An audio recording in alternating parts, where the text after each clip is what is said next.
I turned 61 that day, and all I wanted was a quiet dinner with my son, his wife, and a few friends. Nothing grand, just good food, warm company, and maybe a toast to another year of keeping myself together without falling apart. Instead, I ended the night in complete silence, staring across a candlelit table as my only child publicly claimed something that had never been his to take. The night started normal enough. The restaurant was one of those trendy new places Ashley picked exposed brick-hanging Edison light servers who called you boss. I had barely sat down before she handed me a gift bag with tissue paper fluffed like a peacock. Inside was a printed baby onesie that said, "Best Grandma Ever." We thought it was time she said, all wide eyes and manicured sweetness, to start planning the nursery. "Right, Daniel?" He smiled, almost too calm, too rehearsed, and nodded. "Yeah, especially since we'll have more space soon." I blinked. "More space." Ashley leaned in across the table. "We're just so grateful you agreed, Mary. Honestly, not every mom would be this generous." The table went quiet. I frowned, unsure what I had supposedly agreed to. Before I could ask, Daniel stood up and tapped his spoon against his wine glass. "Can I have everyone's attention for a second?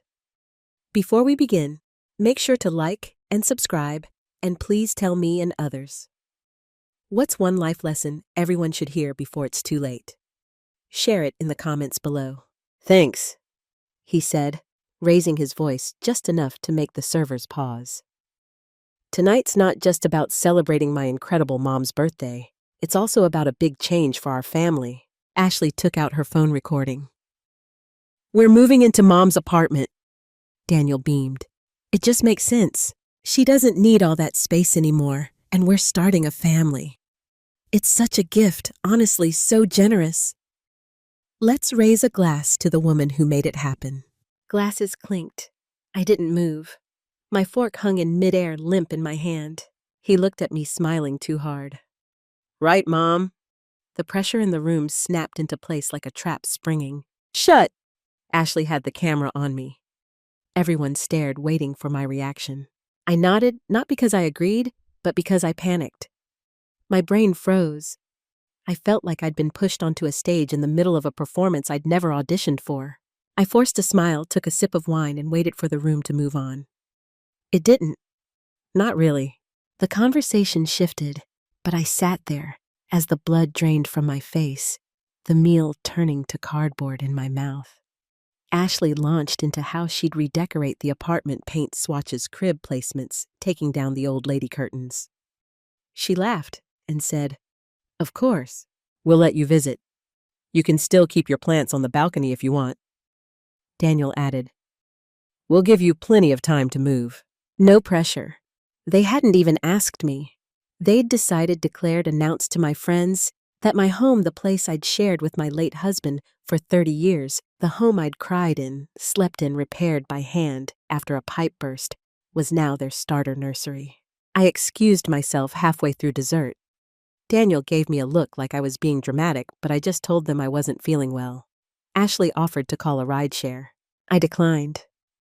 I walked 3 blocks in heels I hadn't worn in years until my toes blistered and my chest burned. But it was the only way to get my thoughts to stop screaming. By the time I got home, my apartment felt different. Not safe. Not mine. I locked the door, checked it again, and then again. Their voices echoed in my head. Ashley laughing about my curtains, Daniel saying I didn't need the space. My husband's photos lined the bookshelf, and suddenly they looked like warnings, not memories. I sat at the kitchen table with my hands flat against the surface, and I couldn't move for almost an hour. When I finally did, I opened a drawer I hadn't touched in months. My husband's old file folders, legal documents, wills, emergency contacts. The last time I looked through them was right after his funeral. I found something there I'd forgotten. A power of attorney form from 2 years ago, signed during a hospital stay when I had pneumonia. Daniel's name was on it. My stomach turned. I texted my lawyer at midnight and asked if it was still valid. The reply came in the morning. "If you didn't revoke it, yes. We need to talk. That's when it hit me. Daniel wasn't guessing. He wasn't asking. He was executing a plan. I didn't sleep that night, not even for a second. I kept seeing Daniel's face as he clinked that glass and made the announcement. The way he looked at me, not with love, not with hesitation, but with expectation. Like I was a check being cashed. I sat on the couch with my robe wrapped tight, staring at nothing while Ashley's voice replayed in my head. We're just so grateful you agreed. I never agreed. Not with words, not with looks. But I didn't stop it either. I let the performance go on. That was my mistake.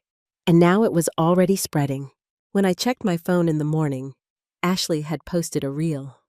Slow panning. Shots of my living room set to soft acoustic music captioned the beginning of our family's next chapter, saying goodbye to Grandma's place and hello to our new home. My couch, my bookshelves, my window with the lace curtains. 37 comments.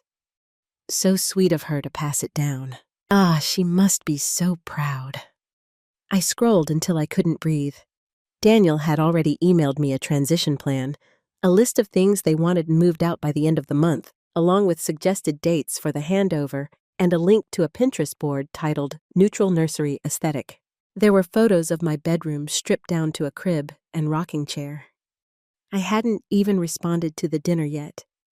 I hadn't said yes, but they had. I called my lawyer before 9 a.m. Her tone was sharp the moment I mentioned Daniel's name.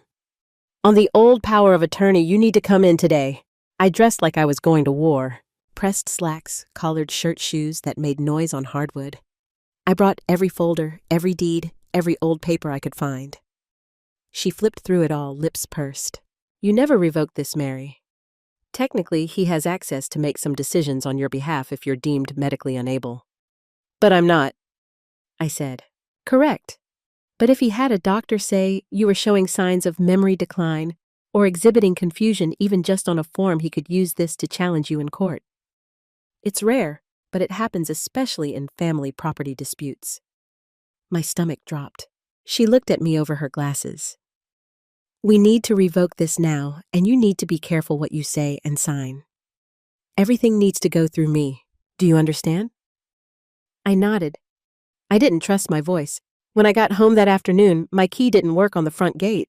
For 2 full minutes, I jiggled, twisted, panicked, until I realized the gate lock had simply been stiff with the cold. I felt like an idiot, but I also wondered for one terrifying second if they'd changed the locks. That night, I didn't cook. I didn't clean. I sat at my kitchen table and wrote out a list everything I'd paid for in Daniel's adult life. His college tuition I'd helped cover when he lost his scholarship. His wedding where I paid for the flowers in half. The catering the emergency loan for their IVF treatments 2 years ago, that never happened. They weren't even trying. They just said the word baby and knew I'd melt. And now this. I walked into my bedroom and opened the closet. There were old photo albums on the top shelf. I pulled one down and flipped through the pages. Daniel in his Little League uniform. Ashley at the engagement party, smiling with perfect teeth, me and my husband holding champagne flutes in this very apartment. I closed the book. Then I pulled out my phone. I texted Daniel one sentence. We need to talk, and not through announcements or Pinterest boards. No reply for 4 hours. When it finally came, it was a single thumbs up emoji. That's when I knew I wasn't his mother anymore. I was his obstacle, a locked door, a name on a deed, something he needed to move out of the way, and he wasn't going to ask again. 3 days after the dinner, a manila envelope slid under my apartment door while I was in the shower. No knock, no doorbell, just the soft scrape of paper against tile. I didn't even notice it until I stepped out and nearly slipped on it with wet feet. I opened it right there in my towel, heart already racing before I unfolded the pages. It was a document titled Preliminary Transfer Agreement Residential Property. There was a line for my name already filled in, another line for Daniel, and another for Ashley. The only one blank was the signature mine. Attached was a cover note written in Daniel's voice, but clearly typed by someone else. No rush, just need this signed before Friday to move forward with bank approvals. Thanks again, Mom. Bank approvals that meant they weren't just planning. They were already using my home as leverage. I sat down on the edge of the tub paper, dripping from my hand. I texted my lawyer again, and she called me within minutes. I sent her a photo of the document. Her voice dropped into something calm but firm. He's moving forward under the assumption this is already his. If you sign that, it's over. Don't even leave it on the counter unattended, shred it. I said he mailed it. She said then that means he's creating a paper trail that makes it look like you're participating voluntarily. Don't respond. Do not engage in writing. That evening, I pulled out the filing cabinet again, determined to understand every scrap of paper tied to my name. That's when I found it, a health directive packet from 2 years ago during my hospital stay, when I'd had the chest infection. I had signed a few forms under stress, mostly boilerplate stuff, but buried in the packet was a limited authority. Designation naming Daniel as my proxy for financial decisions during incapacity. I remembered it now. He'd brought it to me while I was hooked up to an IV, saying, "Just sign these so I can help with the insurance stuff." I hadn't even read them, just scribbled my name to get him off my back. My lawyer confirmed it later that night. If they found one doctor willing to claim I was forgetful or confused, they could try to challenge my ability to manage my own assets. It wouldn't be easy, but it would be enough to freeze me up in court. And if I had accidentally agreed to something over email or text, without realizing the implications, they could spin that as consent. I went completely still. I replayed the birthday dinner, the way Ashley smiled while filming me, the way Daniel kept using past tense language. Mom agreed. She's letting us. She said we could.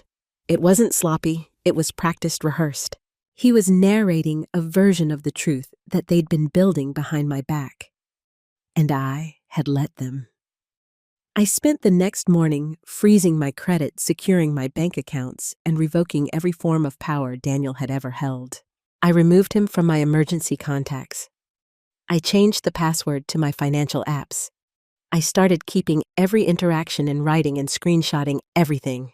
I didn't reply to his texts anymore, but I saved every one. That evening, I called the building manager and asked who had accessed the security gate the night before. He hesitated, then said, "Daniel used your spare key. He said he was checking on you." I hadn't asked him to. I hadn't been hurt.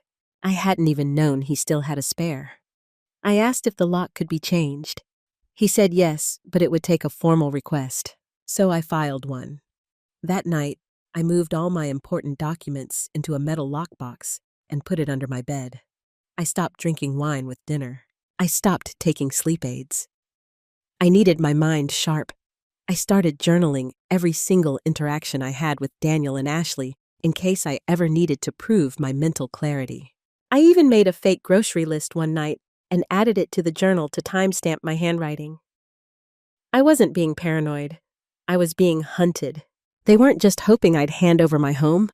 They were building a case to take it without asking.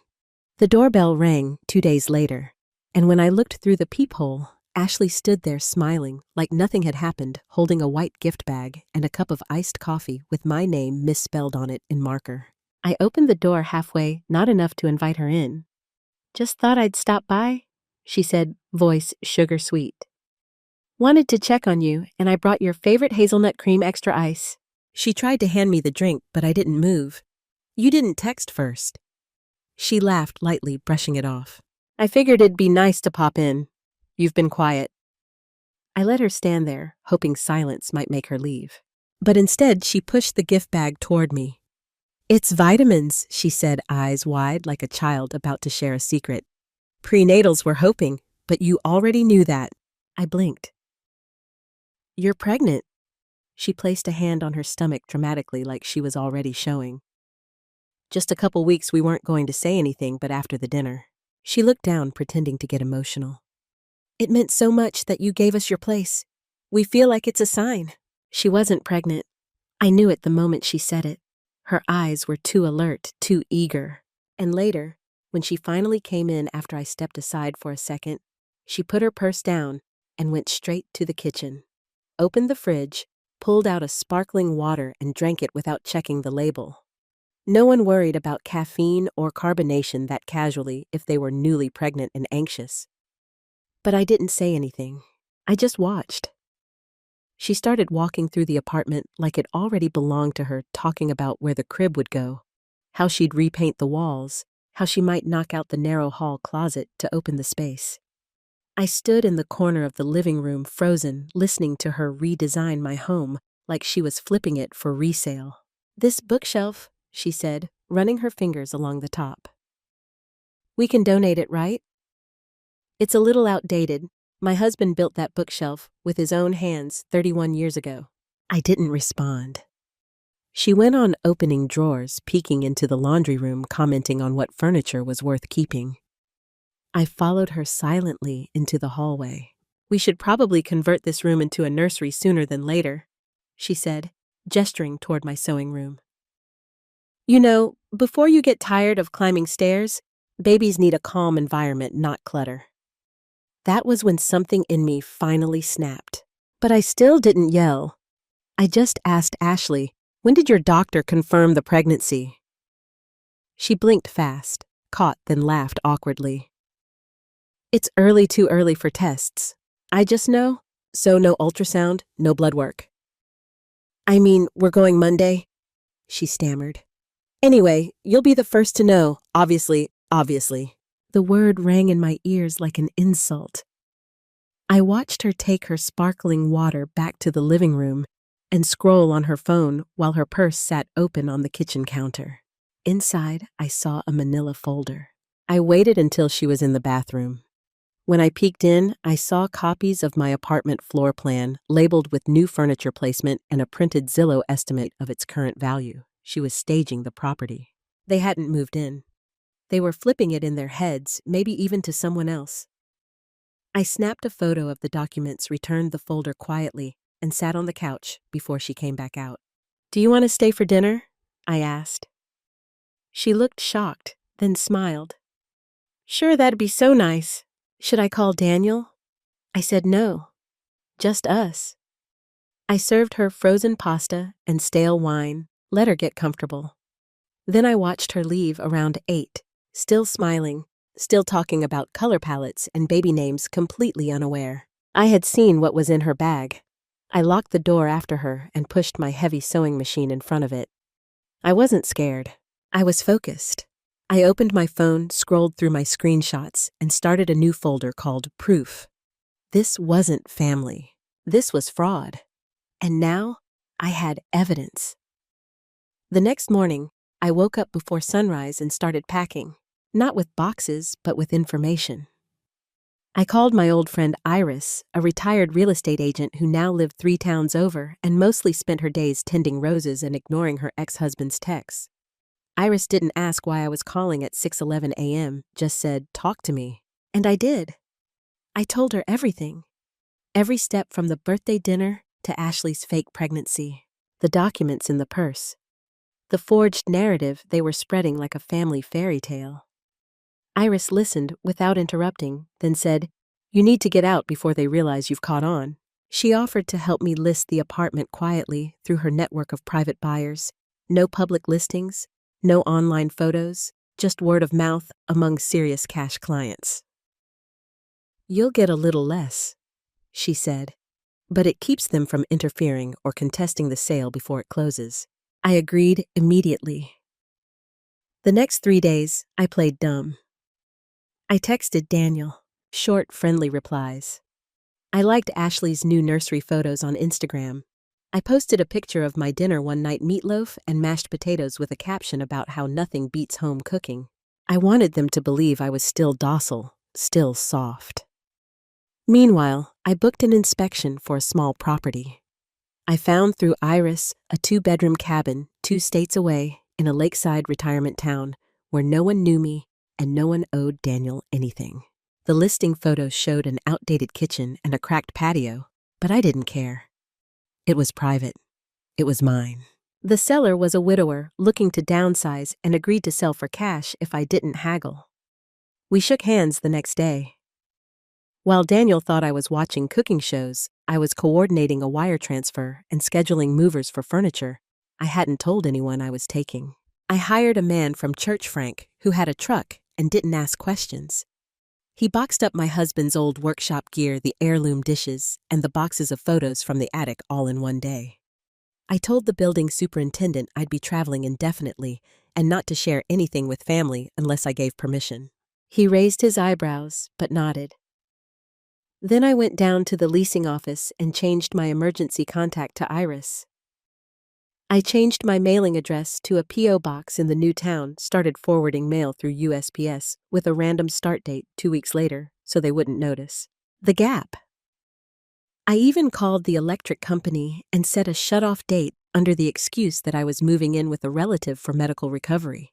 The woman on the phone offered condolences I didn't correct.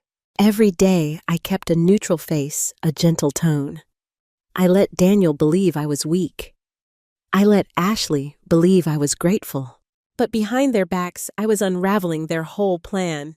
My friend. The fourth day, Ashley texted me a video, her sitting on my living room couch, talking about bringing warmth back into the space. The caption read, "Soon to be ours, but forever, Grandma's legacy." It had 2,000 views. I didn't cry. I took a screenshot. I filed it under proof. That night, I left one single hint. I placed an empty suitcase in the hallway where Ashley would see it the next time she popped in without asking. She'd think I was packing for a short trip. She'd tell Daniel. They'd think they still had time. They didn't. I was leaving before the week was out, and by the time they realized the keys would be in someone else's hands, and the only trace I'd left behind would be a locked file cabinet and the scent of lavender they'd never be able to wash off the curtains. It happened on a Tuesday late afternoon, just as I was wrapping up a call with the title company, confirming that the apartment sale would close in 72 hours. All in cash, no contingencies, just how Iris had arranged it. I had just hung up when the knock came, sharp, insistent, not the polite kind. I didn't answer. I stood in the hallway, silent, listening. The knock came again, then a voice, Daniel's. Mom opened the door. I didn't move. I knew he'd brought his key. I also knew I'd had the locks changed 2 days ago, a detail I hadn't mentioned to anyone. I heard the key try-fail jiggle a pause, then a heavier knock. Mom, I need to talk to you. I waited.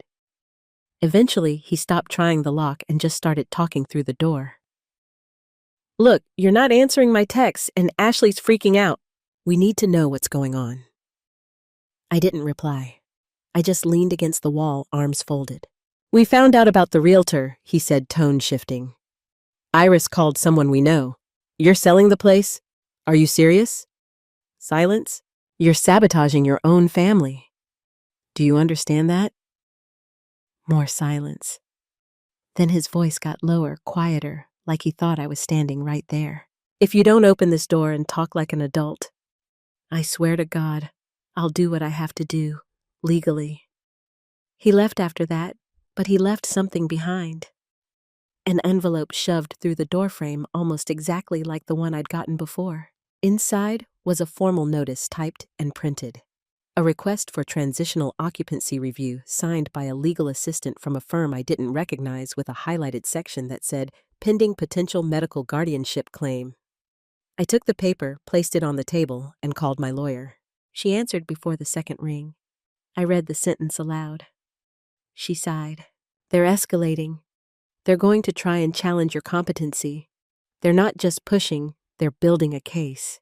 That night, I sat at the kitchen table with my lockbox open, organizing my documents, copying files, recording myself, reading a summary of my financial decisions to date with timestamps and emailing it to a secure folder. My lawyer had access to.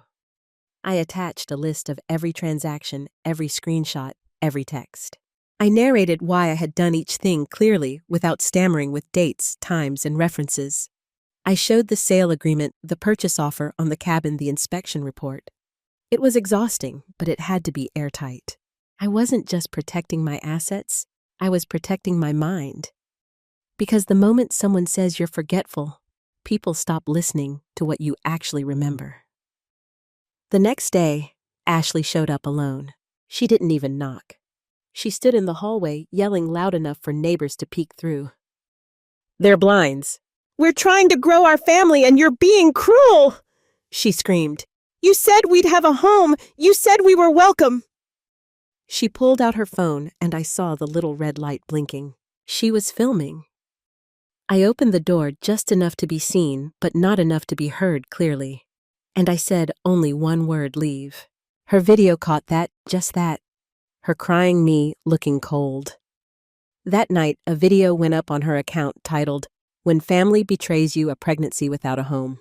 It had music slow fades and over 4,000 likes within hours. People commented, "How could a mother do this disgusting behavior from a boomer hoarder? She doesn't deserve grandkids." I screenshotted everything, saved every post, sent it all to my lawyer. The next day, Daniel texted me a single sentence. "If you want to avoid court, sign the attached and we'll forget all of this." It was a PDF, a transfer of deed agreement. Ashley had signed it. Daniel had signed it. My name was left blank. I forwarded it without opening it. Then I texted Daniel back for the first time in days. "You'll be served within the week. Do not contact me again." Then I turned off my phone. By sunset, I had my bags, packed my keys ready, and a note left behind for the buyers. "Everything here is yours now, except the silence. That I'm taking with me." I left at 4:35 a.m., just before the sky began to change when the streets were quiet, and the only sound was my rolling suitcase crossing the cracked pavement outside the apartment I'd lived in for 32 years. I didn't look back. Iris met me 2 towns over with coffee and a smile that said everything she couldn't say out loud. The cabin was 4 hours away, tucked near a lake surrounded by trees and silence, and when I arrived, I didn't unpack right away. I just stood in the empty kitchen and exhaled so deeply it felt like I'd been holding my breath for months. I didn't check my phone. I knew what would be waiting, and I was right. When I finally turned it on 3 days later, there were 37 missed calls, 19 voicemails, and more than 60 texts, mostly from Daniel, a few from Ashley, and several from numbers I didn't recognize. But it was the group texts that made my stomach twist. Cousins, family friends, even my own sister had been pulled in. Screenshots. Ashley had sent them the video of me kicking her out. Daniel had written a long message about how I'd abandoned them right when their baby was coming, how I'd flipped their home out from under them and ran away like a coward. The baby lie was still going, but worse people were believing it. I didn't reply to a single message, but I read them all, and the disappointment hit like cold water. People who I'd hosted for holidays, helped with bills, called when their parents died, now saying things like, "I hope you come to your senses or families should stick together." It was clear. Daniel wasn't just rewriting our story. He was casting himself as the victim. But then something unexpected happened. My niece Melissa, the one who never liked Ashley, texted me privately. "Aunt Mary, I don't buy any of this. You okay?" I replied, "Yes, safe and done." She sent back a heart emoji and said, "Call me if you ever need backup." I didn't cry, but I felt it, the quiet loyalty. It reminded me not everyone was fooled. The next day, my lawyer called to confirm the sale had closed. The funds were transferred, the deed filed. Legally, the apartment was no longer mine and never Daniel's. I asked her about the guardianship threats. She said they won't risk filing now. "You've outmaneuvered them, and the social narrative won't hold in court once we show the real timeline. But you should update your will immediately." I already had weeks ago. Everything now went to a community trust that supported elder women starting over. My cabin, my savings, even the small life insurance policy I'd kept all these years. Daniel and Ashley were not only cut out, they were legally blocked from contesting it. That evening, I emailed the final copy to my lawyer, then poured myself a glass of water and sat on the front porch of the cabin, watching the sun disappear behind the trees. It was quiet, not lonely, just clean, wide open, quiet. My phone buzzed one last time before I turned it off for the night. It was Daniel, no greeting, no apology. Just if Dad could see you now, he'd be disgusted. I didn't reply. I didn't need to. I knew exactly what his father would say if he were alive. He'd say she should have done it sooner. It started with a package. No return address, no note, just a slim white box left outside the eye. Cabin's front door wrapped in tissue paper and ribbon, like some kind of peace offering. Inside was a framed sonogram photo and a card that said, "Can we start over A and D?" The image looked real at first glance, but I'd seen it before. Ashley had posted the same stock sonogram from a pregnancy app months ago as a vision board placeholder.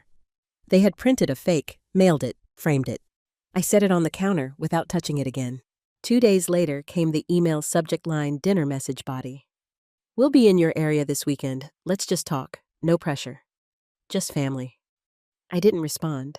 On Saturday night, headlights appeared on the gravel road around 6:40 p.m., just as the sun was dipping behind the tree line. I watched from the kitchen window as a silver SUV parked at the base of the path. They got out dressed too nicely for a surprise visit. Ashley in heels, Daniel in his old blazer holding a bottle of wine. I didn't open the door. I let them knock first soft, then harder. "Mom, Daniel called. We just want to talk. We drove all this way."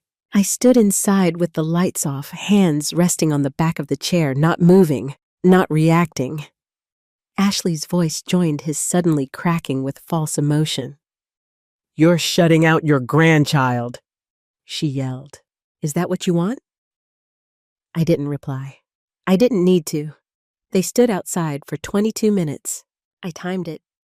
Eventually, the wine bottle was left on the step and they drove off without a word. The label read, "Forgiveness, Pinot Noir."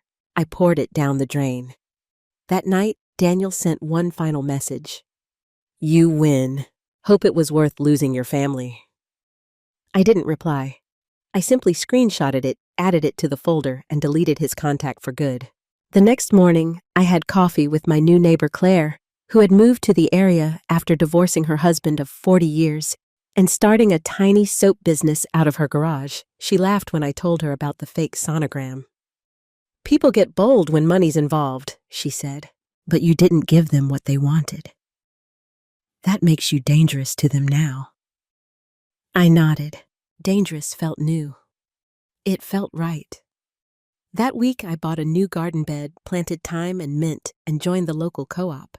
When the phone buzzed again on Friday, it was a number I didn't recognize. I let it go to voicemail. Then curiosity won, and I hit play.